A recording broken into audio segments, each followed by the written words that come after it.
All-time favorite ng halos lahat ng leche flan ay gagawa natin ngayon ng kakaibang twist sa video. Ang first step na ginawa ko ay kumuha lang ako ng aking lanera. So, ang una kong ginawa Mars dito sa aking lanera ay nilagyan ko yan ng 1 and 1/2 tablespoon ng white sugar dito. And then nilagyan ko din yan ng 1 and 1/2 tablespoon ng clean water. Sinindihan ko na rin Mars yung apoy doon sa may aking kalan and then kinaramelize ko lang yung sugar. Take note na dapat iwasan na masunog yung sugar. And then kinuha ko na yung aking bowl and then nilagay ko dyan yung 10 pieces ng egg yolks, 1 can ng evaporated milk, pwede kayo ditong gumamit ng fresh milk, pinch of salt, and then yung aking 1 tablespoon ng vanilla extract. And then nilagay ko na yung aking 1 can ng uve condensed milk. May nabibili nito sa mga grocery store. And then yung aking 1 tablespoon ng uve flavoring na may kasama ng color. Grabe maghalo ang Mars nyo para wala ng bukas. Serious. And then i-strain lang natin yan syempre para mawala yung mga lumpses. Kinuha ko na rin yung aking mga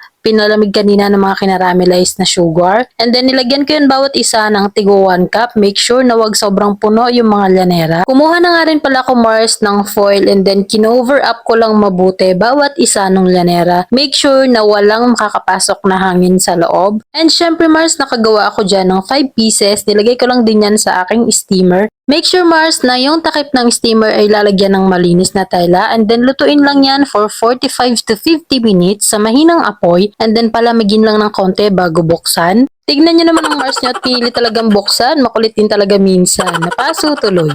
And here's the finished product. If you want more, follow me for more.